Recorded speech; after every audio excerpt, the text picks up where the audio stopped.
Глава 8. Контакты на уровне суперэтносов. Поляризация в суперэтносах. Суперэтносы имеют одну интересную особенность. Внутри системы происходит поляризация. Как монолиты, они ведут себя только в фазе пассионарного подъема, а затем, подчиняясь диалектическому закону единства противоположностей, они находят направление для деятельности, осуществляющие устойчивое равновесие в постоянной борьбе между собой. Однако по отношению к другим суперэтносам они выступают как целостность, хотя разные половины системы ведут себя не одинаково. Поясним этот тезис на некоторых примерах. Еще Фукидид заметил, что эллины, единодушно сражавшиеся с персами, раскололись на партии аристократическую и демократическую. Первую возглавила Спарта, вторую — Афины. Теперь, после многих исследований, ясно, что эти названия отнюдь не отражали классовых противоречий, и та, и другая сторона были равно рабовладельческими, а присвоенные ими наименования не более как клички. То же самое наблюдается в эллинизированном вечном городе Риме. Там демократами были богатейшие всадники, купцы и ростовщики, а аристократов поддерживали обнищалые крестьяне, ставшие для пропитания легионерами. И вождем демократов был член древнего патрицианского рода Юлиев Цезарь, а главный его противник, Лабиен, начал карьеру как народный трибун, то есть плебей. Да дело не в названиях, а в смысле событий. Ведь когда обе партии исчезли, а остались только тихое население и легионеры, эти последние постоянно схватывались друг с другом без каких-либо политических программ. Это была эпоха солдатских императоров, III век нашей эры. Ту же самую коллизию можно увидеть в Византии, которая начала делиться на православных и еретиков, начиная с IV века. В арабском халифате единый ислам раскололся на три партии – суннитов, шиитов и хариджитов, причем последние впоследствии примыкали к шиитам. В средневековом Китае тоже боролись направления – имперская, династии Тан, опиравшаяся на кочевников, и шовинистическая оппозиция, победившая в X веке и погубившая свою страну. Но самая наглядная картина – это Западная Европа, христианский мир, ставший в XIX веке миром цивилизованным.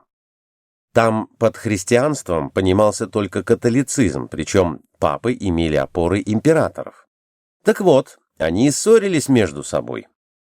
При кульминации борьбы в акматической фазе сторонники папы назывались в Италии гвельфы, от фамилий своих немецких союзников, саксонских герцогов Вельфов, а их противники – гибеллины, защищавшие швабских императоров Гогенштауфенов. Однако в крестовые походы они ходили вместе. Но это еще пустяки, а вот в фазе надлома настала реформация. Паписты и протестанты схватились насмерть. А когда выяснилось, что силы равны, и надо думать не столько об убийствах из-за тонкостей в обряде, сколько о политике и экономике, те и другие успокоились. Был провозглашен циничный лозунг «Чья власть, того и вера». И подданным было запрещено выбирать себе исповедание. Война в Западной Европе не утихла, но приняла иной характер, свойственный инерционной фазе этногенеза. Прошедшие бури реформации унеслись в прошлое, оставив после себя различия в этнографическом облике и психологическом складе католиков и протестантов. Внутри европейского суперэтноса эти особенности постепенно стирались, но за океанами они ощущались настолько сильно, что обойти их вниманием неправомерно и невозможно. В Америке раскол единого поля в христианском мире совпал с эпохой великих открытий, и представители обеих сторон этнической дивергенции, происшедшие в XV-XVI веках, устремились за пределы Европы. Устремились и католики, испанцы, французы, устремились и протестанты, англичане, голландцы. На новых землях все они столкнулись с одними и теми же народами. И вдруг оказалось, что эти контакты дают совершенно различные результаты. Когда испанцы захватили Центральную и Южную Америку, то оказалось, что при всем своем зверстве, при всех ужасах и жестокостях, сопровождавших их вторжение, они нашли общий язык с местными жителями. Побеждая и покоряя ацтеков и инков, муисков в Колумбии, они видели в них людей. Надо сказать, что создавшееся в XII веке государство ацтекское Анагуак, инкское Тахуантинсуйю и миуское Чипча к XVI веку, к моменту появления испанцев, были на самых ранних фазах этногенеза. Поэтому ацтеки, инки и муиски вели себя очень жестоко по отношению к покоренным, которых сделали низшими сословиями, низшими классами. Например, муиски – это народность, которая заселяла современную Колумбию, составлявшие высший господствующий класс, то есть господствующие племена, завоевавшие местное население, считали, что если к ним, господину, вождю или аристократу, должен подойти по какому-то делу обыкновенный индеец, то он должен раздеться голым, сесть на карачки, ползти спиной, уткнув голову в колени, и в таком виде произносить свою просьбу, которая будет либо удовлетворена, либо нет. А если он нагло посмотрит на своего повелителя, на человека, принадлежащего к высшему классу, то в лучшем случае с него могли просто снять кожу живьем. В худшем случае бросали в подземные пещеры, заполненные водой до половины, и он в полной темноте там плавал, пока его не кусала ядовитая водяная змея. Вот такие наказания были за непочтительность. А когда Quesada завоевал эту территорию, назвав ее Новой Гренадой, то он этих аристократов, захватив в плен, конечно, крестил и сделал своими приближенными. Один из них, уже став очень образованным человеком, хорошо писавший по-испански, говорил Quesade: «Странно ты, Quesada, себя ведешь. Я вижу, к тебе подходят твои солдаты. Они тебе что-то говорят и даже смеются, а ты им отвечаешь, потом они посмеются, поговорят и отходят». Для испанца-конкистадора солдаты были его боевыми товарищами, а для цивилизовавшегося индейца — низшая каста. Ему непонятно было, как солдат смел взглянуть на своего предводителя. Его надо было бы убить немедленно или проучить. Инки, которые создали хорошо продуманную административную систему, вели одновременно с ней полицию нравов. Например, за гомосексуализм они сжигали живьем. Запретили передвижение местного населения из одной деревни в другую. Ввели жесткую трудовую повинность, запретили грамотность, которой до них была. Уничтожили все письменные исторические документы, которые были написаны на древних доинкских языках, чтобы покоренные индейцы забыли свою историю. А ацтеки устроили службу спасения мира от стихийных бедствий. По их теории, мир 4 раза погибал и должен погибнуть в 5-й раз. Один раз мир погибал от страшных ураганов, другой раз от наводнений, 3-й от землетрясений, 4-й от огня, и 5-й раз он должен был погибнуть от голода. Для того, чтобы спастись, надо умилостивить солнце, а солнце любит цветы и песни. Под цветами ацтеки разумели кровь из живого сердца, и они хватали людей и приносили их на своих теокалли в жертву солнцу, вырывали у них сердце из груди для того, чтобы спасти весь мир. Ну, что там, рассуждали они, несколько человек мы убьем, зато остальные спасутся. Но индейцы, у которых брали юношей для принесения в жертву, относились к этому без всякого энтузиазма, и поэтому предпочли поддержать испанцев. Испанцы заставили этих освобожденных индейцев работать в своих гасиендах, очень сильно эксплуатировали их, так как вывозили колониальные товары на продажу в Испанию и получали большие барыши. Они загнали их в серебряные рудники, но таких издевательств, какие индейцы терпели раньше от местных своих властителей, испанцы не допускали. Вместе с тем испанцы привезли сюда скот, вьючных животных, облегчив передвижение для индейцев. Они учили крещенных индейцев грамоте, а инкским и ацтекским вождям давали титул «дон», то есть причисляли к дворянству, и те не платили налогов, а должны были только оружием служить испанскому королю. Браки испанцев с индианками сразу стали обычным явлением. В результате в Мексике, Колумбии, Перу и Боливии, в Северном Чили, образовалось метисное население, которое в XIX веке откололось от Испании. И вместо новой Испании, какую хотели создать испанцы, завоевывая эти страны, метисы создали анти-Испанию с испанским языком и с официальной католической религией, хотя большинство этих метисов не верили ни в Бога, ни в черта. Они приняли якобинский культ разума и европейский атеизм XVIII века и занялись главным образом освобождением себя от Испании, для того, чтобы хозяйничать в своей стране самим. Экономически они на этом ничего не выиграли, так как флота у них не было, и поэтому они попали в зависимость сначала от английских, потом от американских торговых компаний. Но национально они себя освободили. И страшно гордые ходили в своих сомбреро и говорили, что к испанцам они отношений никакого не имеют, что они американцы. Тем и кончилось дело. Но получилось так из-за того, что первоначально испанцы путем завоевания установили возможность контакта. А контакты этнические устанавливаются незаконодательными мерами. Нельзя никому приказать хорошо относиться к другому человеку, а потому что победители относятся к побежденным как к людям. А что касается жестокости, так не меньше жестокости было и в самой Испании. Постоянные заговоры, мятежи, подавления и другие неприятности – эпоха тяжелая. Надо сказать, что французы-католики, выезжавшие в Канаду, довольно быстро договорились с местными индейцами, сначала с гуронами, а когда гуронов перебили иракезы, заполучив от англичан оружие, они установили контакты с алганкинами, с племенами Кри около Лабрадора, со всеми племенами, которые там были.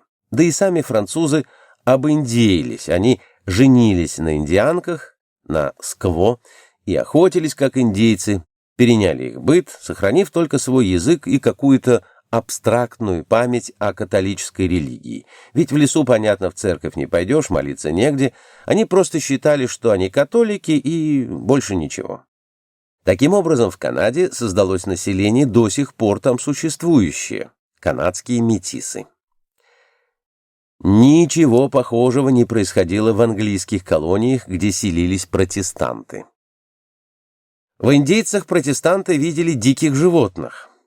Тихие баптисты объявили в Массачусетсе плату за скальп индейца, как за хвост волка. Индейцев рекомендовалось отстреливать и выдавали за это премию, как за хищных животных. Причем платили одинаково за скальп женщины, ребенка, вождя племени, все равно. То есть они по отношению к местному населению повели совершенно истребительную политику. И поэтому, когда вспыхнула война между Францией и Англией, большинство индейцев было на стороне французов, кроме иракезов, с которыми французы неосмотрительно поссорились.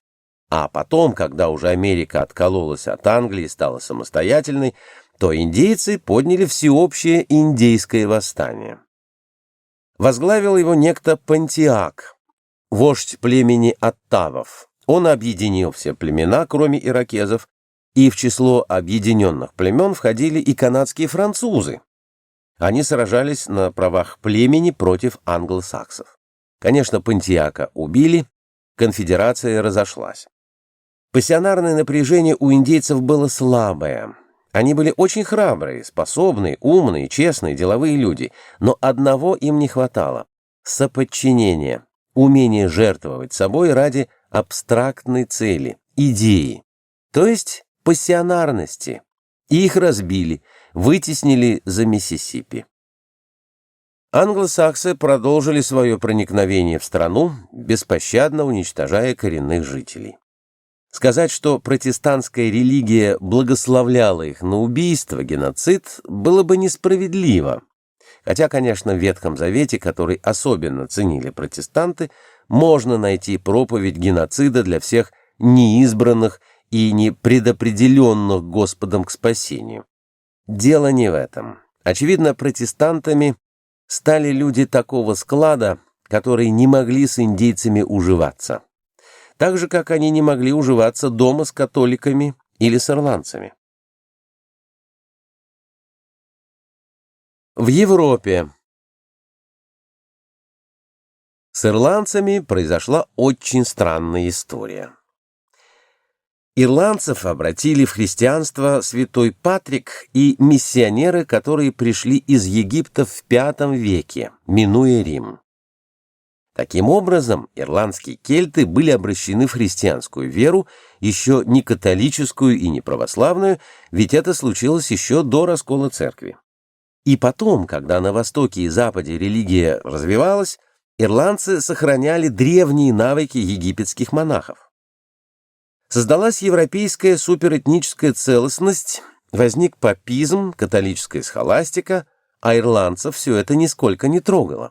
Причем сказать, что они были люди серые, ничем не интересовались, нельзя. Они были люди культурные, они давали лучших учителей, прекрасных знатоков греческого языка, богословия, но они не входили в христианский мир, западноевропейскую целостность, и боролись против нее. Против католицизма вплоть до конца XV века, пока их окончательно не завоевал Генрих VII Тюдор, основатель династии Тюдоров после войны Алой и Белой Розы. Завоевание Ирландии англичанами длилось с 1155 года по 1487 год с переменным успехом. В 1487 году ирландцы поддержали восстание сторонников Белой Розы и были разбиты Генрихом VII Тюдором. Дальнейшая борьба проходила в рамках единой государственной, но не этнической системы, вплоть до возвращения Ирландии самостоятельности путем гражданской войны 1919 года. А вскоре его сын Генрих VIII объявил, что Англия становится протестантской, что король создает англиканскую церковь и становится ее главой. Ирландцы, которые так долго боролись против католической церкви, казалось, должны были возликовать, но оказалось напротив. Они немедленно объявили себя верными сынами католической церкви, лишь бы было у них идейное основание бороться против англичан. Это подтверждает тезис, что люди чаще борются не столько за, сколько против. Ирландцам были противны англичане, а не догмы их религии. В догмах они не очень-то разбирались, да и кто в догмах разбирается? Сдают когда-то богословие в школах, а потом забывают. Не в этом же дело. А вот что англичане скверные люди, это каждый ирландец знает. Ирландцы сопротивлялись до XX века, да и сейчас продолжают сопротивление. Так вот, когда ирландские католики стали попадать в Америку, то в противоположность протестантам они прекрасно уживались с индейцами. Очевидно, дело тут в каком-то внутреннем складе, а не просто в исповедании веры. После реформации в Европе возникла борьба между протестантской унией и католической лигой. Продолжалась она 30 лет. 30-летняя война. И в нее была втянута вся Европа. Не могла остаться нейтральной и Россия. На чью же сторону должна была стать православная Россия, для которой спор Лютера с папой был совершенно безразличен? Русские не признавали ни того, ни другого. У них была своя вера, святоотеческая, от Византии полученная. И все-таки. Хотя догматика и обрядность православной и католической церквей очень во многом совпадали, русские оказались на стороне протестантской унии. Они сразу же бросили свои войска под Смоленск против Польши, которая с такой же категоричностью высказывалась за католицизм, жестоко подавив собственную реформацию. Реформация задела и Польшу. Арианами называли польских протестантов сами поляки. Поляки тогда нас победили под Смоленском, заставили русскую армию капитулировать, выдать артиллерию и склонить знамена. Но наши русские люди были народ хитрый. Ага, говорят, если у нас не получается прямо воевать с поляками, мы их побьем иначе. и стали давать хлеб в виде дотаций шведскому королю. Швеция была страна бедная, в ней было 2 миллиона населения и никаких материальных ресурсов. А тогда, во время войны, хлеб в Европе был, естественно, в огромной цене. Поля-то обрабатывать было некому. И некогда, и опасно, ибо надо было прятаться от солдат чужих и своих. Поэтому русский хлеб оказался мощным фактором борьбы. Получив несколько караванов судов с хлебом в Стокгольм, шведский король немедленно снарядил 20-тысячную армию и разгромил австрийские войска на всей территории Германии, чем, собственно, и доставил победу протестантизму, хотя и не окончательную. И, как все помнят, русские стали в это время, в XVII веке, добывать себе с Запада специалистов по всем областям военного дела, техники и промышленности, но только из протестантских стран. Принимали англичан, принимали шведов, принимали северных немцев. Те ехали в большом количестве, голландцев. Правда, англичане занимали среднюю позицию между протестантами и католиками, а голландцы — крайнюю. Но в 1650 году в Англии произошла революция и кончился одновременно торговый договор между Россией и Англией. Торговля шла через Архангельск. На просьбу революционного кромвелевского правительства о продлении договора правительство Алексея Михайловича ответило: по елику оные аглицкие немцы своего короля Каролуса до смерти убили, то великий государь Московский и всея Руси повелел оных аглицких немцев на русскую землю не пущать. И заключила договор с голландцами. Таким образом, торговля пошла по линии чисто протестантских стран. Заимствование происходило по линии контактов с протестантской Европой.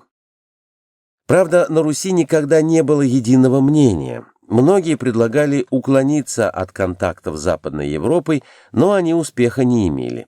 Была партия, которая стремилась установить контакты с Австрией и Францией. Это были боярин Голицын и царевна Софья. Хотя они имели временный успех, победила партия пропротестантская во главе с князем Кесарем Рамадановским, семьей Нарышкиных и представителем этой клики царем Петром, который предпочел контакт с протестантами. Есть ли здесь связь? Имеется ли какое-нибудь соответствие в настрое между Россией и протестантской Европой? Проверим. Если протестантская Европа не гармонировала с индейцами, то как Россия должна была относиться к индейцам и индейцы к русским? Посмотрим, не будем гадать. В Сибири и на Аляске. Русские землепроходцы прошли до Чукотского мыса почти без сопротивления. С чукчами у них, правда, не заладилось. Американоидные чукчи отбили казаков, и их на свою землю не пустили. Но, правда, и то, что в эту тундру никто особенно и не пытался тогда проникнуть. Проникли через Алеутские острова в Америку. Алеутские острова были богатейшей страной пушного морского зверя. Русские миссионеры обратили алеутов в православие. Там и сейчас алеуты православные, у них даже свой православный епископ есть. С алеутами русские столковались, вышли на берег Америки, встретили эскимосов, с ними тоже установили полный контакт. Столкнулись с индейцами, и тут началось. Первые русские матросы, высадившиеся, чтобы установить контакт с местным населением, были индейцами убиты. И в дальнейшем тлинкитов, которые жили по побережью Тихого океана южнее Аляски, покорить не удалось, хотя территория считалась русской Америкой. За тлинкитами в бассейне Юкона жили атапаски. К ним относятся, между прочим, знаменитые племена апачи и навахов, выселившиеся с севера и попавшие на границу с Мексикой. Это народ очень смелый и воинственный. Русские особенно туда не лезли, но, во всяком случае, с атапасками мира не было. Поддерживали наших только алеуты и эскимосы, и поэтому именно на берегах Берингового моря и Берингового пролива были русские поселения. Там безопасно было жить русским. В Калифорнию до Сан-Франциско русские проникли, когда там еще не было в сущности никаких европейских поселений, ни англосаксонских, ни испанских. Испанцы потом выдвинули несколько отрядов, чтобы остановить русское движение, но никакого столкновений не было. Просто испанские офицеры остались там как гасиендеры. Развели стада скота и стали жить, ничего не делая. А русские не удержались в этих местах, потому что индейцы их не поддержали. Не было контакта с индейцами. Почему? Да, очевидно, потому же, почему не было контакта индейцев с англосаксами. Но те, в отличие от русских, бросили огромные силы и перебили почти всех индейцев, а оставшихся загнали в резервации. Это жесточайшая операция, за которую вся англосаксонская этническая группа несет ответственность перед историей. Наши предки не пошли на такой геноцид, они предпочли удалиться в те места, где с населением был контакт, и ограничили себя Сибирью, Алеутскими островами и Аляской. Потом и Аляска была продана Америке, а в Сибири контакт с населением был полный. Другой пример. С монголами русские устанавливали контакты, начиная с XIII века. А вот китайцы не могли установить с монголами контакта никогда. Но с монголами не могли установить контакта и европейские католики. Следовательно, они должны были суметь установить контакт с китайцами. Но ведь так оно и есть. 30 миллионов китайских католиков имелось в начале XX века. Католическая проповедь в Китае имела очень большой успех. Православные миссии такого успеха не имели. И если обращали кого-нибудь, то только в Северной Маньчжурии, где жили народы не китайские.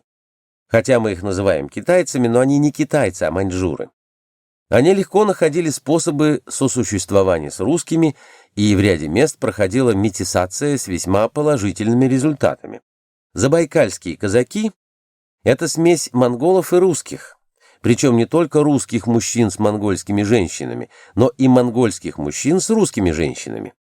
Русские сибирские бабы за монголов охотно выходили замуж. Хорошие мужья, честные, крепкие, верить можно.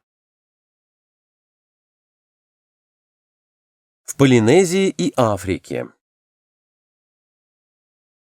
Здесь, как мы видим, возникают какие-то странные коллизии. Почему англосаксы уничтожали индейцев? Может быть, они вообще ни с кем ужиться не могут. Однако, когда они попали в Полинезию, они великолепно установили контакты с полинезийцами и в Новой Зеландии, и на Таити, где король Помаре II обратился в протестантизм в 1812 году, и на Гавайях. И наоборот, французы, которые захватили Таити в 1880 году, никаких контактов не установили. Французско-полинезийских помесей в Полинезии нет, а англо-полинезийскими она полна. Тут дело, скорее всего, в психологии. Ведь французы и англичане, несмотря на перемешивание, все-таки имеют разные облики и разный генофонд. Но французские гугеноты, массами покидавшие Францию в XVII веке, выселялись в английские колонии и вели себя точно как англичане. А когда они выселились вместе с голландцами в Южную Африку, то они вошли в состав этих голландских буров, которые с чрезвычайной жестокостью обращались с бедными неграми, то есть они вели себя не как французы, а как протестанты, и поэтому уживались с голландцами такими же живодерами, как и они сами. Тут интересный вопрос, а как же Центральная Африка? Она была чужда и той, и другой стихии. Добровольно она не принимала ни протестанства, ни католичества, но зато ислам там распространялся с потрясающей легкостью, даже без каких-либо насилий. Таким образом, мы видим, что характер сочетаний отнюдь не связан с расовыми моментами, а с совершенно другими, этническими. Попытка обратить негров в христианскую веру дала результаты крайне мрачные. Когда французы стали заселять Гаити и построили там массу плантаций, великолепные гасиенды, они привезли туда негров-рабов и обратили их всех в свою католическую веру. Негры католичество приняли, причем забыли свои языки. Они ведь были многоязычны из разных мест, поэтому они говорили между собой на французском языке. И у них даже появились негры-священники католические, посвященные как следует. Но случилась французская революция, и тогда негры сразу потребовали, чтобы им дали тоже свободу. Об этом и речи, конечно, французы не допускали.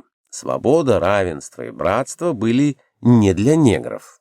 Тогда негры восстали, и возглавил их не какой-нибудь невежда. Там был один деятель весьма прогрессивный, Туссен Лувертюр, весь пропитанный идеями Руссо и Вольтера. Он был политическим вождем, а идеологическую часть взяли на себя негритянские кюре, которые трактовали распятие Иисуса Христа следующим образом. Бог пришел к белым, но белые убили Бога. Отомстим же за Бога, убьем белых. И под этот лозунг все белое французское население было вырезано.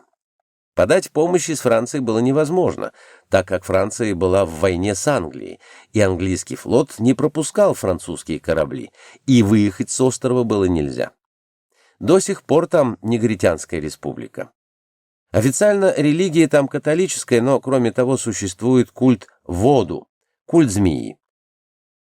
Это африканский культ с мистериями, с тайными служениями змее. Подробно этого культа никто не знает, потому что допускаются на эти мистерии только местные негры-католики. Но, пожалуй, наиболее наглядным примером суперэтнического контакта является коллизия, возникшая в середине XIII века в Палестине и Египте, где столкнулись 4, а точнее 5 суперэтносов. Греки, ортодоксальные христиане, в том числе армяне, грузины, сирийцы и копты, франки, так назывались все народы Западной Европы, появившиеся там в эпоху крестовых походов, мусульмане, арабы, курды, тюрки и монголы, бывшие христианами-несторианами, стремившиеся освободить Иерусалим. К этому надо добавить половцев и черкесов, проданных в рабство в Египет и именовавшихся мамлюками. Эти сыграли наиважнейшую роль в той трагедии, которая воспоследовала в результате суперэтнического контакта. Забытое прошлое. Под синим куполом вечного неба раскинулась от Желтого моря и Желтой реки до Черного моря и Кавказа великая степь, пересеченная горами, покрытыми густым лесом и серебристыми струями чистых рек.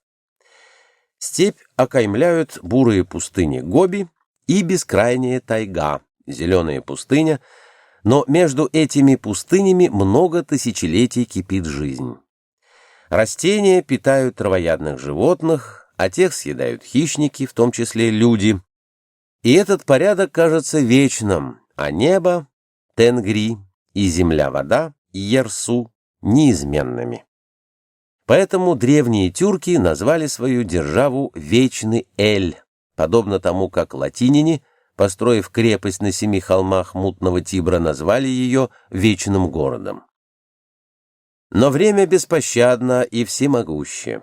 Оно губит и возрождает все — государства и культуры, высыхающие озера и горные хребты, рассыпающиеся в осколки, потом засыпаемые пылью пустынь. И даже небо непостоянно. Солнце то вспыхивает протуберанцами, сжигая травы и сушая реки, то утихает, давая возможность жизни, биосфере планеты, заполнить погибшие регионы и обновить ландшафты и этносы.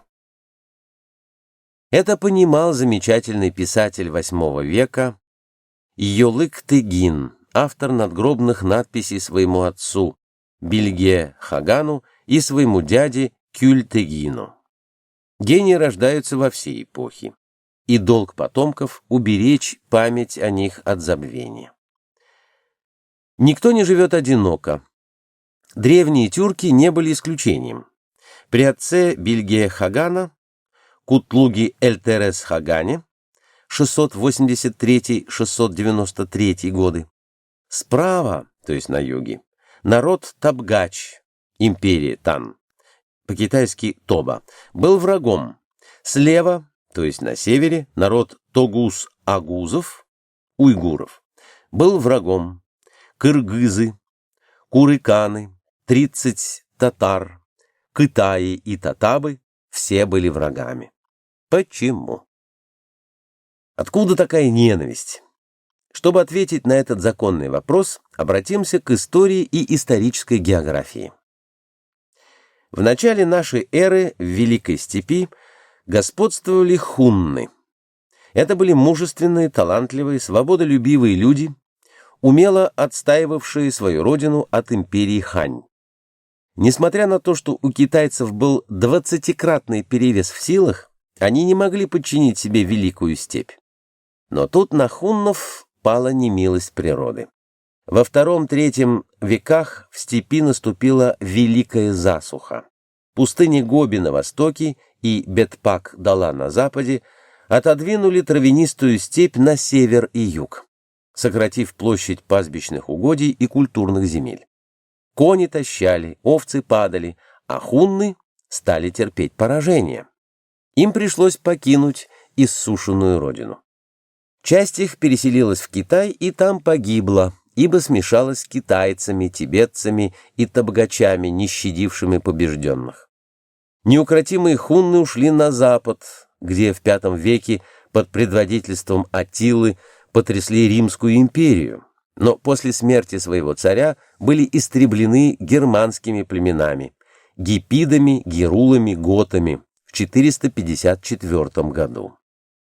Об этом событии сохранилась легенда, по которой последний хунский царевич с обрубленными руками и ногами, брошенный в болото, озеро Балатон, осеменил волчицу, убежавшую затем на Алтай и оставившую там потомков хуннов. 3 версии происхождения тюрков содержатся в китайских анналах, переводы на русский, французский, немецкий языки. Но этнос, как и человек, должен иметь не только мать, но и отца. Отцом оказался противник табгачей и друг последних китайских хуннов Ашина, который спас свой народ, уведя его на Алтай в 439 году. Там обе ветви хуннов объединились, и через 100 лет возник этнос тюрк. Множественное число тюркют, ибо Ашина говорили по-монгольски, и лишь в VI веке перешли на тюркский язык, понятный большинству потомков хуннов. Первые вожди тюрков, Бумын и Истеми, создали первый тюркский каганат от Великой Стены Срединной империи Китая до границы Ирана, а в Крыму столкнулись с Византией. Все этносы Великой Степи были объединены тюркским народом, и эта форма государства называлась Эль.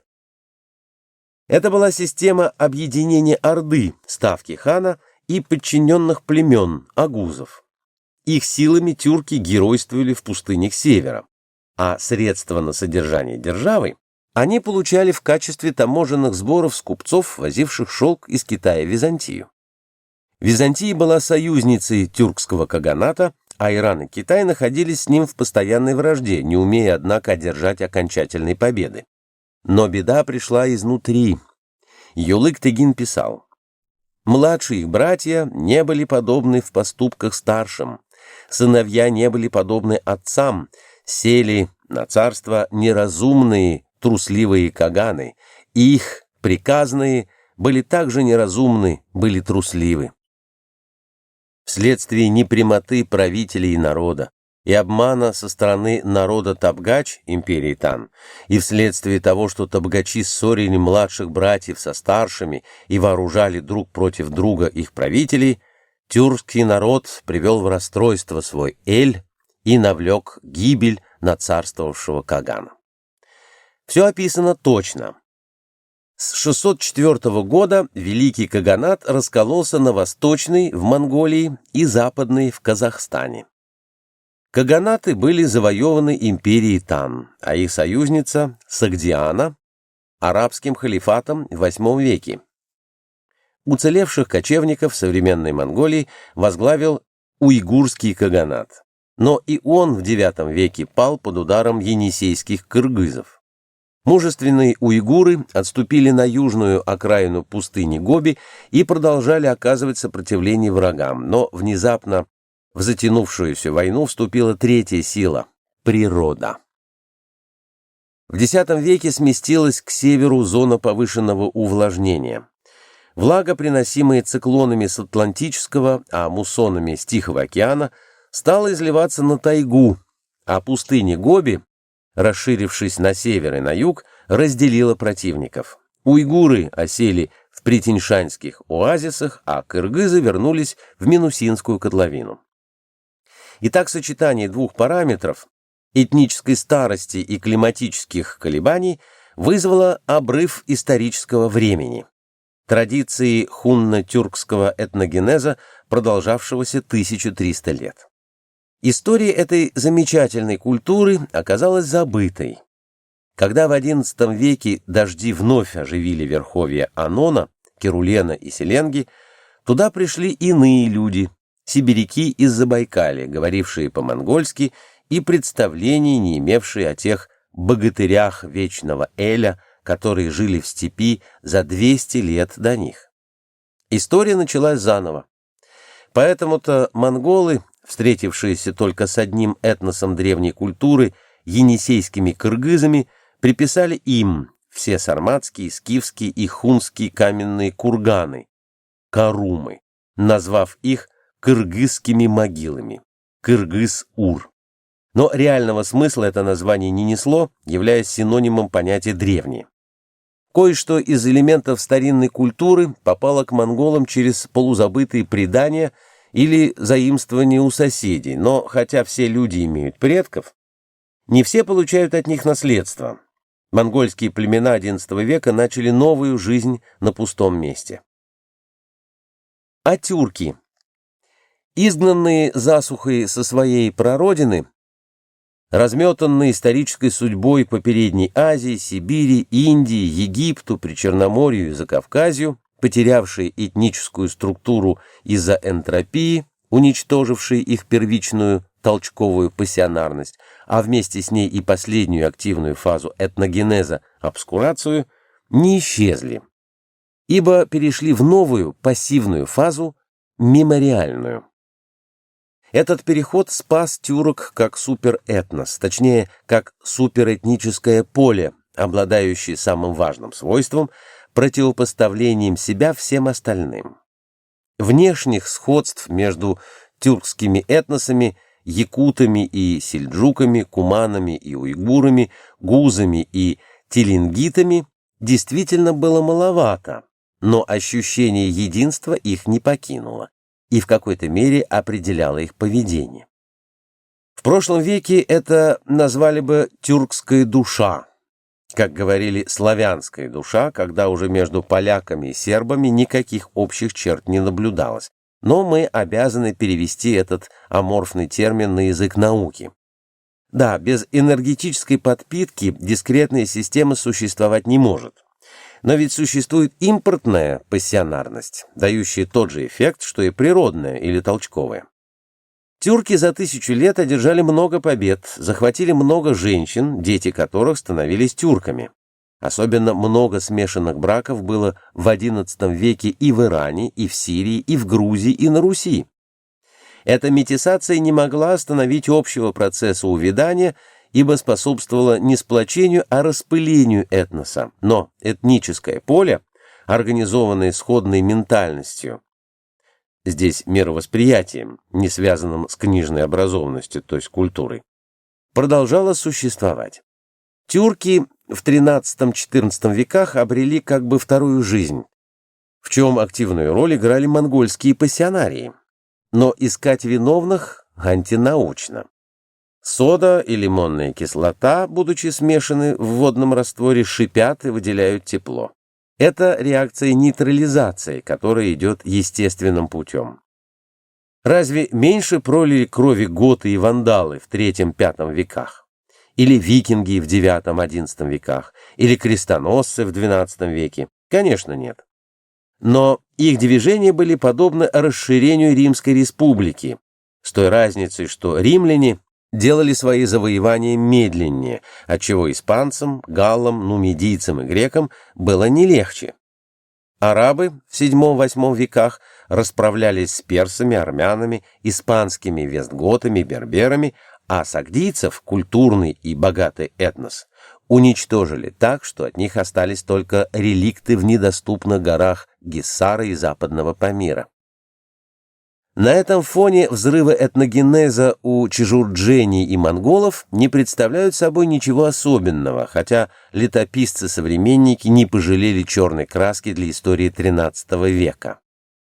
Этногенезы – процессы, возникающие вследствие природных явлений, а, как известно, природа не ведает ни добра, ни зла. Ураганы, ледники, землетрясения приносят людям бедствия, но сами являются частями географической оболочки планеты Земля, в состав которой наряду с литосферой, гидросферой и атмосферой входит биосфера, частью коей является антропосфера, состоящая из этносов, возникающих и исчезающих в историческом времени.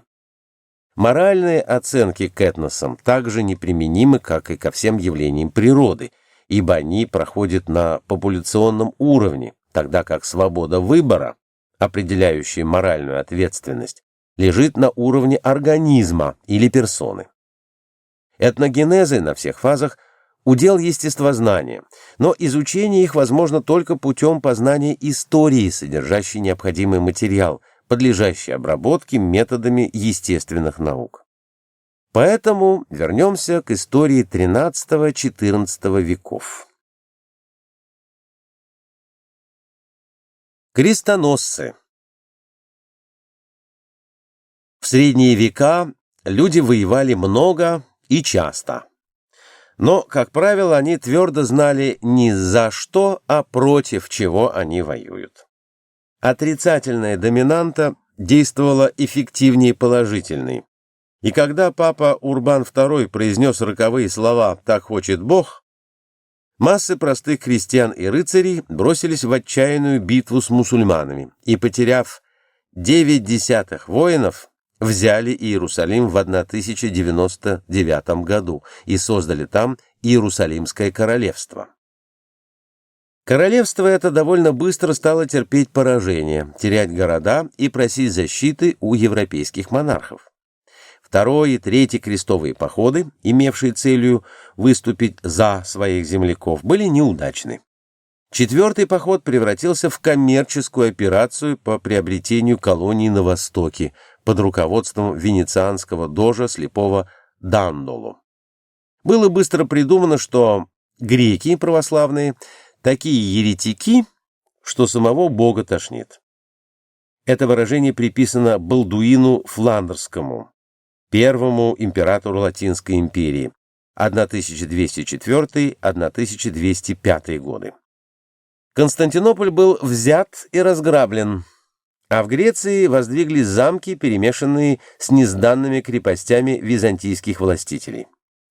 Устояли укрепления Никеи, далекий Трапезунд и горный Эпир, которые к 1261 году выгнали латинских захватчиков из Константинополя. Но все это время шла жестокая война, и крестоносные европейцы, сначала пришедшие на помощь греческим христианам, нашли в них врагов еще более страшных и неукротимых, чем мусульмане – арабы и туркмены-сельджуки. Несколько удачнее держались крестоносцы на восточном берегу Средиземного моря, потому что их поддерживали местные христиане, монофизиты Сирии и монофилиты Ливана. Монофизиты Сирии или яковиты. Их община основана в середине VI века епископом Эдессы Яковом Бородеем. К этой церкви примкнули армяне и сирийцы, противниками ее были несториане и римский патриархат. Константинопольская патриархия искала компромисса, но безрезультатно. Монофилитство – попытка примирения монофизитов с православием. Признание наличия у Иисуса Христа двух естеств, но единой божественной воли. Авторство доктрины принадлежит константинопольскому патриарху Сергию, VII век. Учение монофилитов было отвергнуто и монофизитами, и православными, но нашло приверженцев в горах Ливана. В XII веке их община объединилась с католической церковью.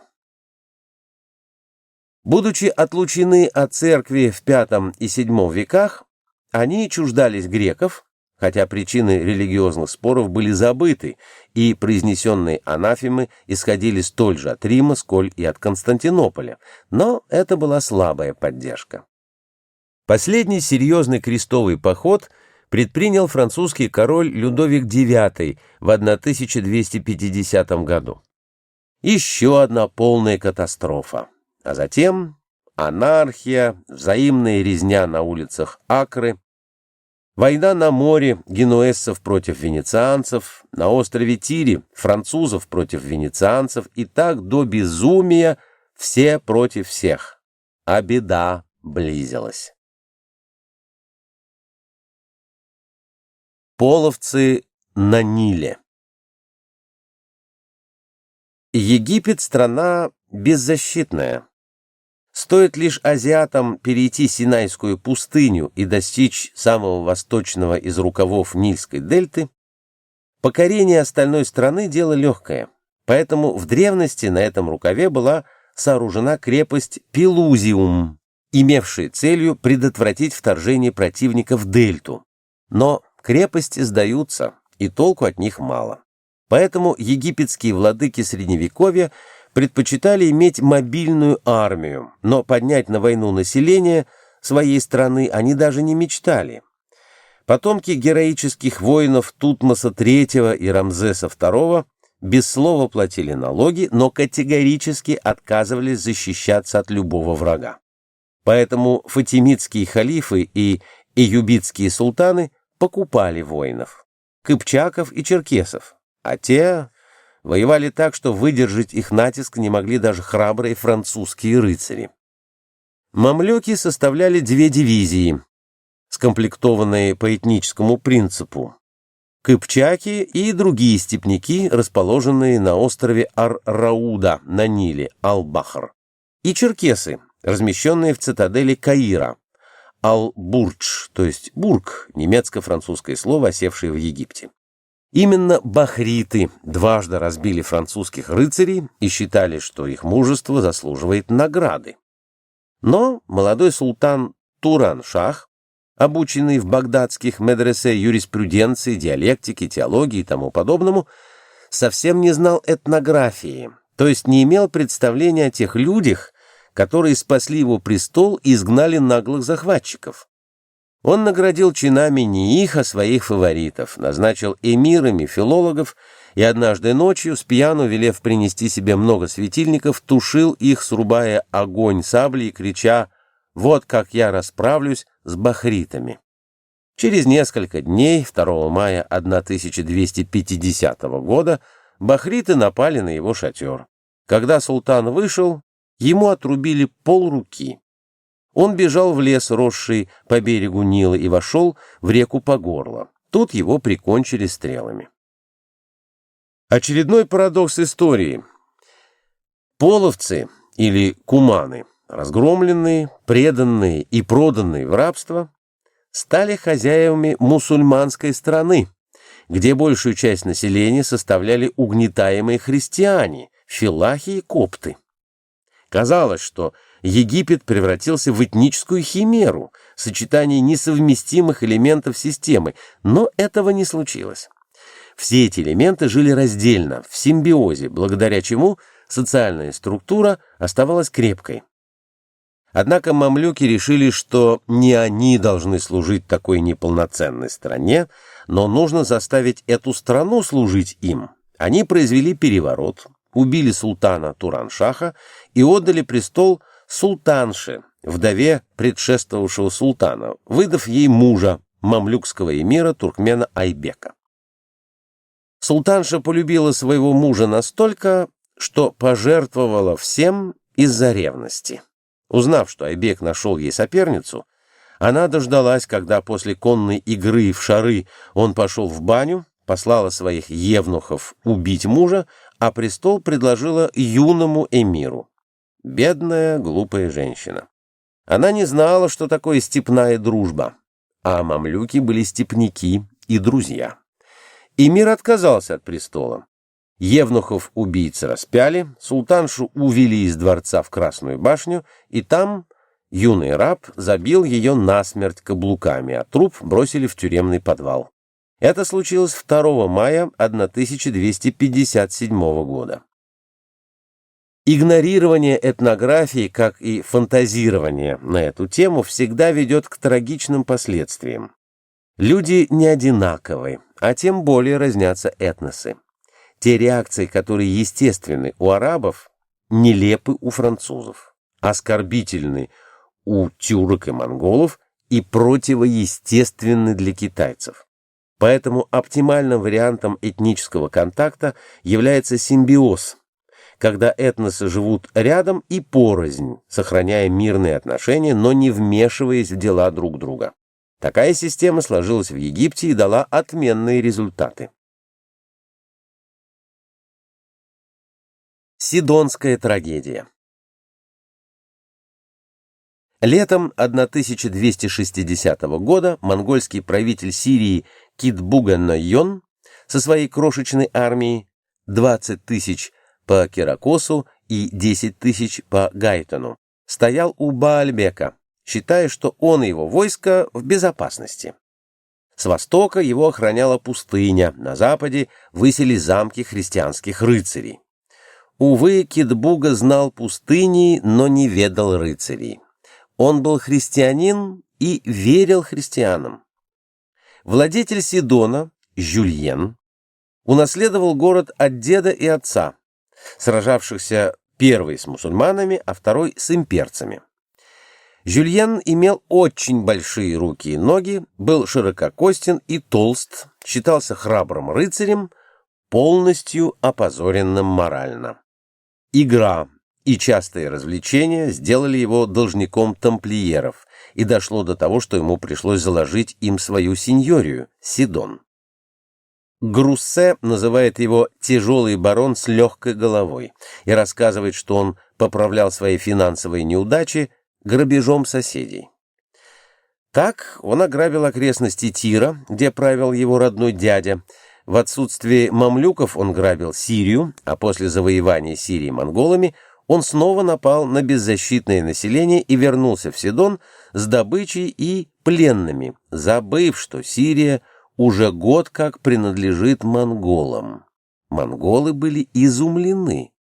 Они полагали, что набеги можно и нужно делать на врагов, но не на союзников. А грабежом может заниматься разбойник, а не владетельный принц. Племянник Китбуги с небольшим отрядом погнался за сидонскими рыцарями, чтобы выяснить недоразумение, освободить пленных и вернуть им принадлежащее имущество. Рыцари увидели, что монголов мало, повернули коней, окружили монгольский отряд и всех монголов убили. Так совершилось первое предательство, надорвавшее причинно-следственную связь событий актом произвола, имевшего в данном случае противоестественную доминанту, ведь грабежа и убийства по силе вещей могло бы и не быть. Впрочем, произойди такое где-нибудь около Лиможа или Арраса, особых последствий не было бы. Родственники погибшего подали бы в королевский суд, где дело лежало бы долго, пока не ушло бы в архив. Может быть, брат или отец погибшего прикончил бы при случае пару убийц, а потом все было бы предано забвению. Таковы преимущества цивилизации и блага культуры. Но Китбуга был не француз, а найман. Он знал, что за удаль в бою не судят, а предательское убийство доверившегося не прощают. Не успели жители Сидона отпраздновать удачный набег, как у стен города появились монгольские всадники. Сир Жюльен проявил франкскую храбрость. Он защищал стены, давая возможность жителям Сидона эвакуироваться на островок, куда монголы, не имея флота, попасть не могли. Потом он сам убежал туда на Генуэзской галере. Материковая часть города была разрушена полностью, а стены срыты. Можно ли считать гибель Сидона проявлением силы вещей? Нет. Бандитизм не заложен в природе взаимоотношений людей между собой. Преступления противоестественные, а потому и подлежат наказанию. Жаль Сидона, но еще больше жаль, что монголы не поймали Жюльена. Так считал даже его тесть, армянский царь Гетум I, полагавший, что его зятя надо просто повесить, высоко и коротко. Иную позицию заняли тамплиеры, оправдывавшие разбой Жюльена его самого. Они даже купили у него развалины Сидона, погашая тем самым долги сеньора, неудачливого и в игре, и в войне. И что самое странное, аналогичную попытку грабежа ничьих земель предприняли сир Бейрута, маршал Иерусалимского королевства и многие рыцари храма. Они напали на туркменов, раскинувших свои шатры в Галилее, где те спасались от ужасов войны. Туркмены разбили крестоносных бандитов, взяли в плен их вождей и вернули их домой за большой выкуп. Отсюда видно, что феодалы и рыцари-монахи руководствовались совсем не религиозными и даже не патриотическими мотивами. Их можно было бы понять и даже оправдать, если бы они не лгали. А лгали они нагло, систематически и подло. Делами заморской земли, и особенно Иерусалима, интересовались во всей Европе. Там радовались успехам восточных христиан, сравнивали монгольского хана Хулагу и его жену-христианку Дакус-Хатун с Константином и Еленой, водворившими христианство в Римской империи в 313 году. Ждали окончательного освобождения гроба Господня. Но одновременно с этими настроениями были другие, им противоположные. Папа получал информацию из Палестины от тамплиеров и ионитов, которые открыто заявляли, что если придут монгольские черти, то они найдут слуг Христа готовыми к бою. Зачем? Ведь монголы шли им на выручку. Странная логика, если не сказать больше. Когда рыцари Акры спрашивали, почему они так плохо относятся к монголам, рыцари приводили как пример разрушение Сидона. Получалось, что если граф или барон убивает азиата, то он герой, а если тот защищается и дает сдачи, это чудовищно. Позиция эта явно хромала, хотя бы потому, что князь Антиохии Боемунд VI был союзником монголов. Во избежание досадных недоразумений папа отлучил его от церкви. Собственно, отсюда пошла гулять по Европе черная легенда о монголах, да и о византийцах, которые год спустя без выстрела вернули свою столицу и продолжали вытеснять франков из Латинской империи. Также относились братья Тевтонского ордена к литовцам и русским, не дававшим себя завоевать. И даже немецкий историк XIX века Мюллер писал: бороться с турками, с такими союзниками-варварами, то же, что изгонять беса силою Вельзевула. Но французский историк XX века Груссе, наоборот, считал позицию рыцарей изменой христианству и безумием, а их версию — подлой ложью. И мы с ним согласны. Путь к бедствию. Мамлюки султана Кутуза быстро форсировали Синайскую пустыню и, используя численное превосходство, легко опрокинули монгольский заслон в Газе. Но монгольский Найон Байдар успел известить Китбугу о вторжении. Китбуга стоял у Баальбека. Узнав о внезапно начатой войне, он со всеми своими войсками двинулся на юг к Назарету, чтобы остановить противника. Китбуга правильно рассчитал, что кони мамлюков утомлены переходом и отдохнуть им негде, а в то время степень утомленности коней определяла исход сражения, как ныне наличие бензина для машин. Расчет Китбуги был правильным, но все-таки он кое-чего не учел. То, что сирийские мусульмане ждали Кутуза с таким же нетерпением, как христиане год назад Хулагу, было понятно. Что в Дамаске загорелись церкви, как незадолго перед тем мечети, вытекало из хода событий и расстановки сил, было очевидно.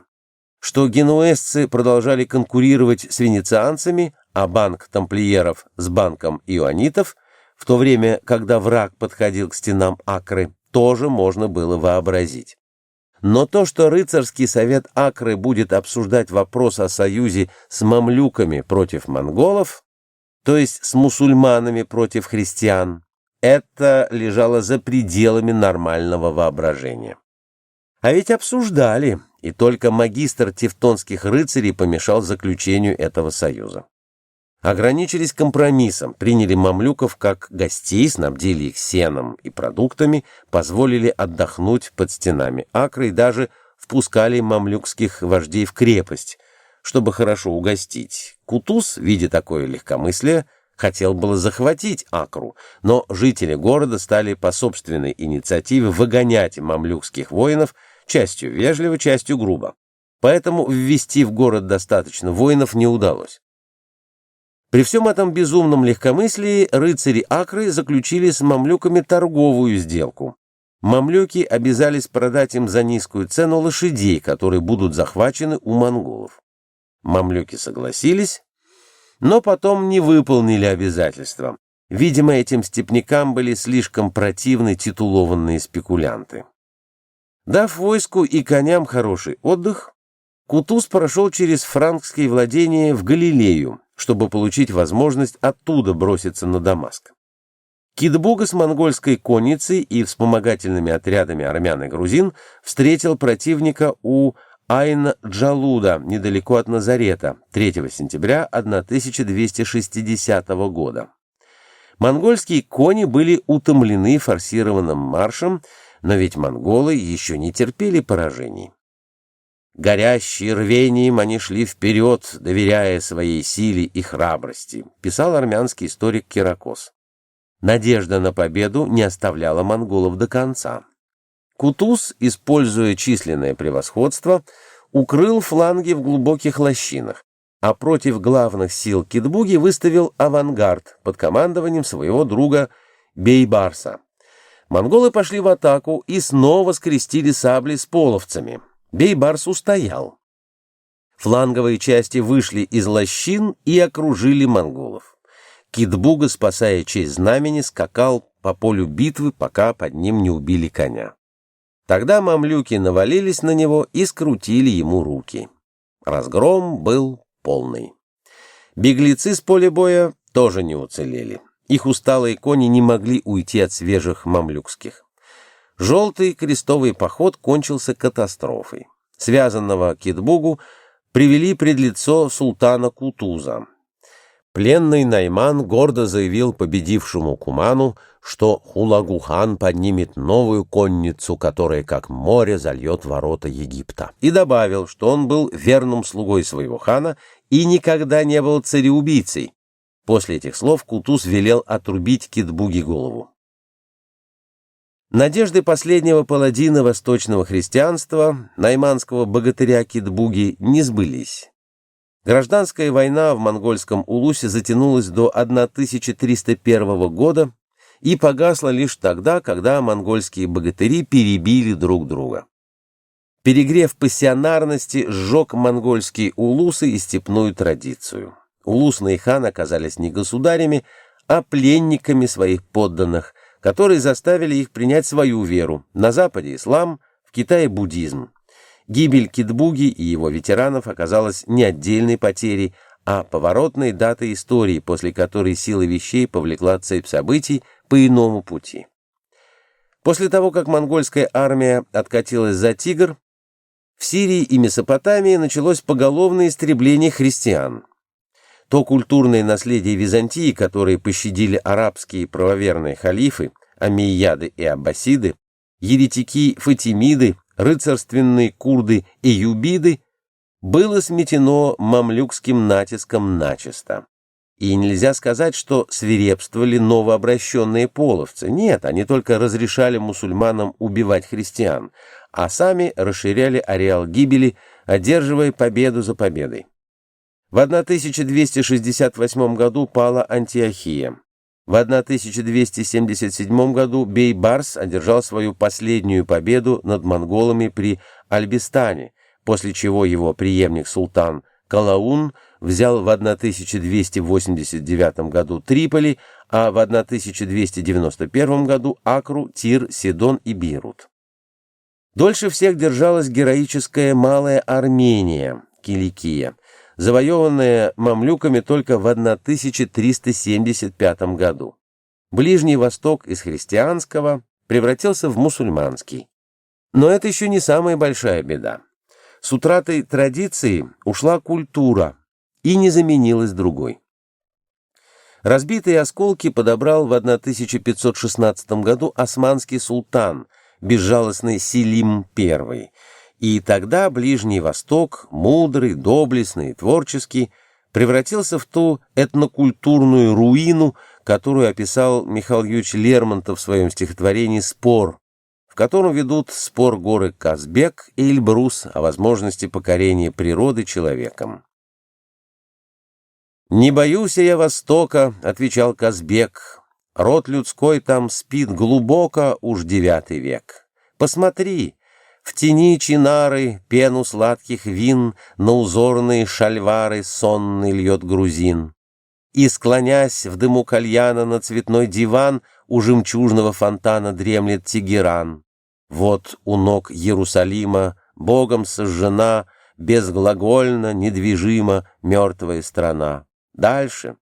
Вечно чуждой тени моет желтый Нил раскаленные ступени царственных могил. Бедуин забыл наезды для цветных шатров и поет, считая звезды, про дела отцов. Все, что здесь доступно оку, спит, покой ценя. Нет, не дряхлому Востоку покорить меня. Михаил Юрьевич Лермонтов прав только отчасти. Он описал самую тяжелую, самую неудачную для развития эпоху на Ближнем Востоке начала XIX века. Но времена меняются, и в них меняются люди. Время врачует самые тяжкие болезни этносов, и наступает выздоровление, когда происходит процесс вторичной интеграции, или, вернее, регенерации. До тех пор, пока кочевники, покинувшие родную землю и оказавшиеся господами своих бывших хозяев-рабовладельцев, противопоставляли себя им и беззащитным народным массам, которых они только угнетали, но не считали даже нужным защищать, страны Среднего Востока слабели. Но внуки и правнуки куманов, карлуков, канглов и найманов, родившиеся в цветущих оазисах Хорасана, на просторах междуречий Тигра и Ефрата, в стране, которая называлась Диар-Бекир, Месопотамия, постепенно сливались с местным населением в новые этнические целостности. И этот процесс вторичной кристаллизации этногенеза идет в наши дни. Этот процесс, незамеченный великим поэтом, шел исподволь с XVI века и, как всякий инкубационный период, мог быть замечен только с большого расстояния. Народы-этносы обновлялись на основе очень сложного генезиса, преодолели инерцию распада, и в настоящее время можно ждать появления обновленной культуры Передней Азии, Ирана и Северной Африки. А тот тяжелый период, который породил 600-летний упадок, не был предначертан закономерностями истории. Он был в конечном счете и результатом трагической случайности – победы султана Кутуза над Китбугой-Найоном в долине Айн-Джалут. Гипотеза этнического поля. Принципы поля и системы не только не противоречат, но и дополняют друг друга. Первоначальный пассионарный взрыв создает популяцию особей весьма энергичных и тянущихся друг к другу. Поле создает причину для их объединения и дальнейшей солидарности, чаще всего неосознанной. Но даже эта первичная консорция, вступая в соприкосновение со средой, организуется в систему корпускулярного типа, чем противопоставляет себя окружению. Следующий шаг – оформление себя как социальной группы, то есть создание жесткой системы с разделением функций ее членов. Это вступление в исторический процесс развития, запрограммированного локальными особенностями географического и этнического окружения, что при единстве модели этногенеза создает неповторимые коллизии в каждом отдельном варианте его. Если можно определить психологию личности как науку об импульсах человеческой деятельности, то этнопсихологию следует счесть наукой об импульсах поведения этнических целостностей, то есть народов. Предлагаемое определение сразу же создает несколько трудностей, которых можно было бы избежать при другом подходе, зато, как мы увидим ниже, любой другой путь заводит исследователя в тупик, тогда как принятый нами после труднопреодолеваемого перевала ведет в благодатную долину, изобилующую научными результатами, следствиями и возможностями применения к предельно разнообразному материалу.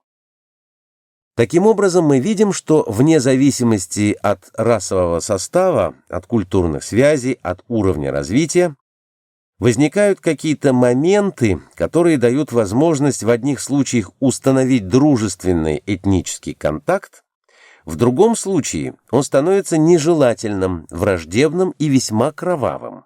В чем тут дело?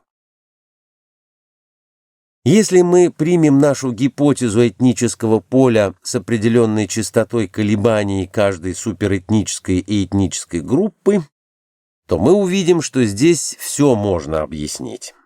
Представим, что христианский мир существовал как некое этническое поле, в котором колебания шли в одном определенном ритме.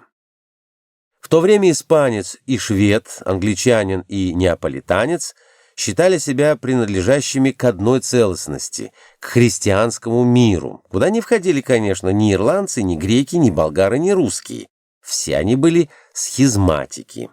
«Еретики такие, что от них самого Бога тошнит». Это цитата. А вот все католики составляли единство, но в результате спада пассионарного напряжения поле это раскололось на две половины с разными ритмами. В таком расколе, вероятно, и заключается то внутреннее содержание фазы надлома, которое приводит к утрате ощущения единства внутри суперэтноса. Как мы видели, разность во вновь образовавшихся ритмах поля такова, что один ритм соответствовал индийскому, другой был ближе к полинезийскому. Те звучания, которые вступали в гармонию с индийским звучанием, дисгармонировали с русским, абиссинским и монгольским звучаниями, но были созвучны с китайским, и наоборот. Протестантские звучания соответствовали совершенно чуждому протестантам по культуре православному миру и далеким полинезийцам, но не соответствовали китайцам. И действительно, англичане в Китае считаются плохими, колонизаторами, хотя они гораздо гуманнее, чем французы. Французы исключительно жестокий народ, но французов в Китае принимали хорошо, и французские иезуиты и прочие католические миссионеры создали основную литературу по истории Китая, избавив, в частности, меня от необходимости учить китайский язык. Достаточно читать по-французски по старой орфографии. Все переведено, целые тома, целые полки книг стоят, а английских работ такого значения по Китаю почти нет. Таким образом, концепция биофизической основы этноса дает возможность объяснить всю совокупность наблюденных фактов. Я не знаю другой концепции, которая могла бы все это объяснить, и никто мне ее не подсказывает. Диахрония как принцип. Синхронистический подход позволяет собрать большой и необходимый материал по этнической истории. Но это лишь подготовительная работа для главной задачи этнологии – диахронного сравнения разных этногенезов. Поэтому начнем отсчет не от того или иного условно принятого за начало летоисчисления года, а от момента рождения, точнее зачатия этноса. Понятно, что у каждого из известных этносов такой момент индивидуален, а совпадают они, как и у людей, лишь в тех случаях, когда этносы являются ровесниками, то есть вызваны к жизни, этногенезу, одним и тем же пассионарным толчком. Начальную точку отсчета, сам пассионарный толчок или микромутацию, трудно датировать, так как современники ее не замечали, а следовательно, связывать события с космическими явлениями еще не умели. Но и когда первое поколение пассионариев-мутантов начинает действовать, современникам еще невозможно заметить в их активности начало грандиозного, почти 1500-летнего процесса.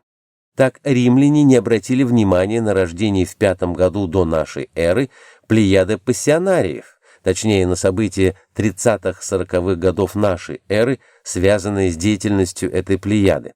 Были удивлены вспышкой фанатизма в Иудее в 65 году и Дакии приблизительно в то же время, и лишь около 155 года, после апологии Юстина Мученика, поняли, что существует особая порода людей, так считал философ-друг Лукиана Цельс, то есть христианские общины-консорции, как самостоятельный феномен, выросший в последующий период II-IV века в суперэтнос Византию. Византийский этногенез – редкий случай, когда благодаря церковной истории мы можем ретроспективно определить точную дату толчка. В других случаях она вовсе неуловима. Но толчок не единственная опорная точка хронологизации этногенеза. Наиболее ярким, впечатляющим событием является момент рождения этноса как новой системной целостности с оригинальным стереотипом поведения. Такое явление, при всем желании, не может не зафиксироваться у соседей, обладающих письменной исторической традицией. С этим событием часто связано и появление нового этнонима, то есть самоназвания этноса. Так, 20 сентября 622 года, хиджра, событие инкубационного периода арабо-мусульманского этногенеза. До 632-642 годов арабы еще не фигурировали как арабы, этнос, а сам термин применялся как синоним кочевников Аравийского полуострова. А только после того, как мусульманские армии вторглись в Сирию и Иран и разбили греков и персов, арабами стали называть этнос, воодушевленный проповедью пророка. Только после грандиозного события, олицетворяющего рождение этноса, у пассионарной популяции возникает нужда противопоставления себя как системной целостности всем окружающим соседям и необходимость в названии самой себя. В дальнейшем потомки уже не помнят причин происходившего, ибо этноним часто теряет свой первоначальный смысл. Так уже в X веке Абу Мансур аль-Асхари, умер в 980-981 году, писал: «И расходятся люди во мнениях о том, почему арабов назвали арабами». Сопоставляя момент рождения этноса и дату толчка, в известных случаях, толчки в I и XIII веках нашей эры, можно определить длину инкубационного периода этногенеза 130-160 лет и тем самым привязать процессы этногенезов в остальных случаях к диахронической шкале. Можно отсчитывать возраст этноса не только от начала толчка, но и от любого яркого и легко диагностируемого периода, например, от фазы надлома, ее начала или конца. Ошибка при этом для несмещенных контактами этногенезов составит всего плюс-минус одно поколение, что в пределах допуска, необходимого для понимания закономерности этногенеза. Надлом – фаза выразительная, и не заметить ее трудно. Пассионарное напряжение этнической системы вдруг начинает стихийно снижаться. Происходит это самым простым способом – убийством наиболее выдающихся деятелей. Сначала гибнут политики, затем идеологи, поэты и ученые, потом толковые администраторы и, наконец, трудящиеся, приверженцы уже погибших вождей. Остаются только предатели, постоянно переходящие на сторону очередного победителя, чтобы изменить и ему, как только он попадет в беду. И люди столь ничтожные, что их не трогают, если они не попадают под горячую руку. Начавшийся надлом замечают прежде всего современники. Не все, разумеется, но наиболее патриотически настроенные и дальновидные. В Риме еще Катон-старший отметил начавшийся процесс падения нравов. Катон-младший пытался противодействовать легкомысленным римским модницам, но безуспешно. А начиная с Гракхов, идеалы республики уже не владели большинством сенаторов и открыто стали попираться. Гражданские войны, кончившиеся принципатом Августа, знаменуют конец надлома и выход этноса в инерционную фазу, что по диахронической шкале соответствует 750 годам от момента толчка. В Древнем Китае начало надлома совпадает с проповедью легизма, а конец – с торжеством династии Цинь. В Византии – это эпоха иконоборчества, в христианском мире – реформация. В мусульманском суперэтносе надлом наступил раньше запрограммированного законами этногенеза, в результате активных этнических контактов, и связывался с передачей халифом Мутасимом фактической власти в руки гулямов, иноземных наемных воинов. Кончился он со смещением, захватом Багдада в 945 году Ахмедом Буидом, вождем дейлемитов. Иногда, но не всегда, удобной точкой привязки может служить фаза обскурации, сопровождающаяся распадом этнической системы. Итак, диахрония позволяет уточнить общую закономерность природных процессов, этногенезов, путем сопоставления их друг с другом. Первым историком, попытавшимся уловить принцип диахронии, был афинский архонт и жрец Аполлона, бывший прокуратор Греции Плутарх. Умер около 120 года. Из его многочисленных сочинений замечательно параллельное жизнеописание 46 знаменитых деятелей Эллады и Рима. Сопоставления идут попарно, что является попыткой понять исторические процессы обеих стран не как беспорядочное нагромождение случайных событий, а как две закономерные линии развития, того самого, который мы назвали этногенезом. Ограниченный в эрудиции только этими двумя этносами и недлинным отрезком хронологии, меньше 1000 лет, он вынужден был принять за основу не суперэтнический, а этнический уровень, что повлияло на степень доказательности сопоставлений. Позже это было воспринято читателями просто как литературный прием, а не перспективный научный метод. Дело в том, что Плутарх сопоставлял деяния своих героев и, следовательно, сходство их ролей в истории, то есть в двух историях, двух процессах, проходивших по одной схеме. Это значит, что он открыл одно из свойств исторического времени – направленность через казуальность, то есть причинную обусловленность хода событий, несмотря на разную длину фаз. Эллада во времена Плутарха уже лежала в развалинах, фаза обскурации, ибо интенсивная колонизация увела из страны большинство пассионариев, эллинизм, а с оставшимися дома расправились местные тираны. Набис в Спарте и римские полководцы Метел в Коринфе и Сула в Пирее и Биотии.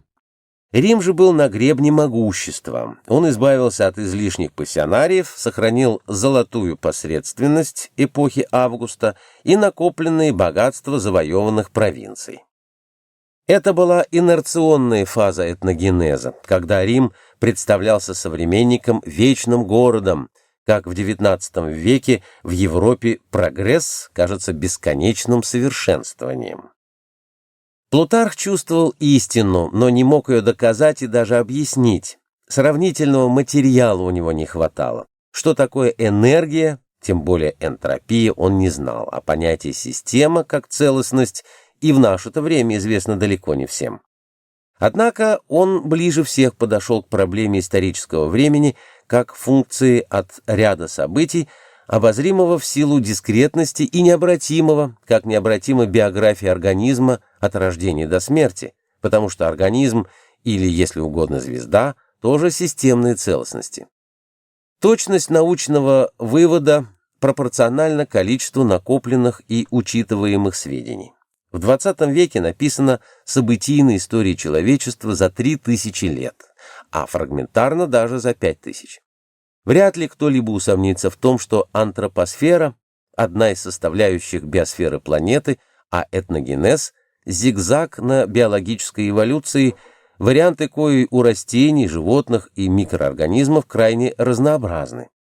Виды сменяют друг друга, но жизнь как явление идет, побеждая смерть, вследствие чего очевидны биологические времена, где счет идет по поколениям, особые для каждого отдельного вида. Это диалектическое отрицание отрицания, без него наступил бы обрыв развития.